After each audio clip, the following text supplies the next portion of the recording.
তো নমস্কার, মিঠু রান্নাবান্নায় সবাইকে স্বাগত।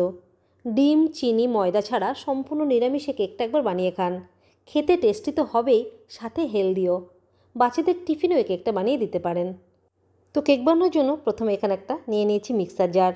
এবার এর মধ্যে দিয়ে দেব সুজি। এখানে 1 কাপ সুজি নিয়েছি। প্রথমে এখানে সুজিটা গ্রাইন্ড করে নেব। সুজি দিয়ে কেক তৈরির আগে সুজিটাকে অবশ্যই একটু গুঁড়ো করে নেবেন, তাহলে সুজির কেকটা ভালো হবে। তো দেখুন এখানে সুজি গুঁড়ো করে নিয়েছি, আর একদম দেখুন আটার মতো দেখাচ্ছে। এদিকে একটা মিক্সিং বোলের মধ্যে নিয়ে নেব পাউডার গুড়। আমি এখানে গুড় নিয়েছি 1.25 কাপ মতো। এখন কিন্তু এই পাউডার গুড়টা খুব সহজেই বাজারে পেয়ে যাবেন। আর এর মধ্যে দিয়ে দেব গরম জল 2 চামচ মতো। এবার ভালো করে এটাকে মিক্স করে নেব। গুড়ের বদলে এখানে আপনারা কিন্তু চিনিও দিতে পারেন। আর গুড়টা যেন ভালোভাবে গলে যায়, এর জন্য এটাকে 5 মিনিট মতো ঢেকে রেখে দেব।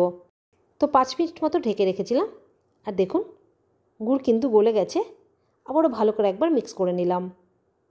এবার এর মধ্যে দিয়ে দেব টক দই। টক দই এখানটায় দিচ্ছি 4 চামচ মতো। আর এর সাথে এর মধ্যে দিয়ে দেব 4 চামচ মতো রিফাইন্ড অয়েল।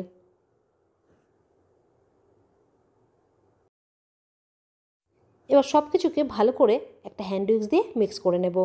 ততক্ষণ এটাকে ভালো করে মিক্স করতে হবে যতক্ষণে সব কিছু একসাথে ভালোভাবে মিশে যাচ্ছে আর মিশিয়ে এরকম ক্রিমের মতো দেখাচ্ছে, ততক্ষণ কিন্তু ভালো করে এটাকে মিক্স করতে হবে।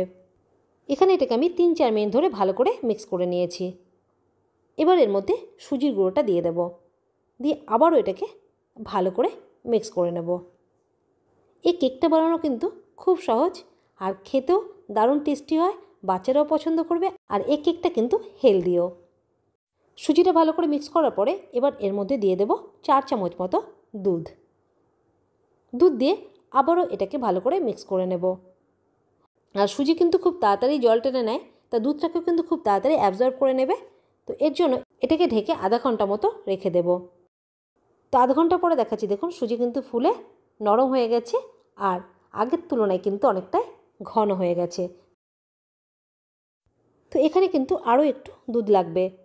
তো এর মধ্যে 1 চামচ মতো দুধ দিয়ে আবারও ভালো করে এটাকে মিক্স করে নেব। এবার এখানে দেখুন কেকের জন্য কিন্তু ব্যাটারটা একদম রেডি। আর কেক তৈরির জন্য সুজির ব্যাটারটা কিন্তু এইরকমই রেডি করতে হবে। এবার ফ্লেভারের জন্য এর মধ্যে দিয়ে দিচ্ছি সামান্য একটু এলাচের গুঁড়ো।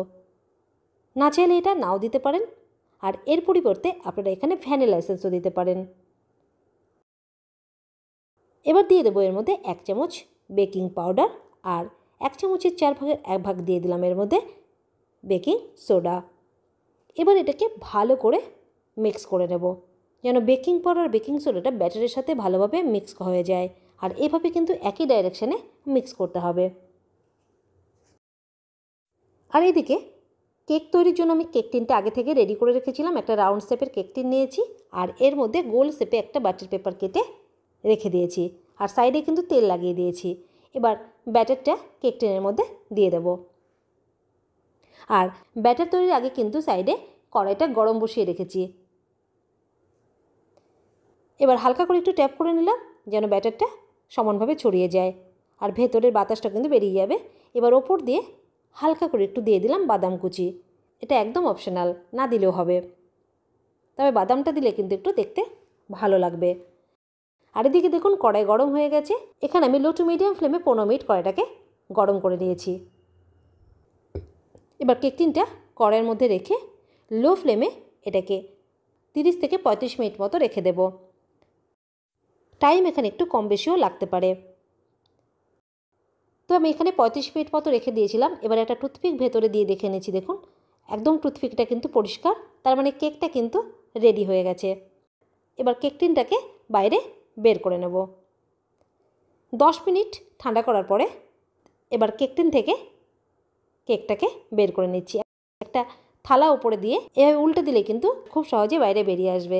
আর দেখুন কত সুন্দর কেক তৈরি হয়েছে, আর কতটা সফট আর কতটা স্পঞ্জি। আর এই কেকটা তৈরি করা কতটা সহজ দেখে বুঝতেই পেরেছেন। খেতে কিন্তু খুব সুন্দর লাগে এই কেকটা। আর যেহেতু এটা গুড় দিয়ে তৈরি, এটা হেলদিও, আর সম্পূর্ণ নিরামিষ কেক।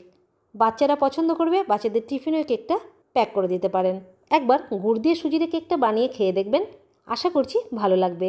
আজকের কেকের রেসিপিটা ভালো লাগলে লাইক শেয়ার করে দেবেন আর চ্যানেলটিকে সাবস্ক্রাইব করে রাখবেন এইরকম ভিডিও পেতে। আজ এই পর্যন্ত, ধন্যবাদ।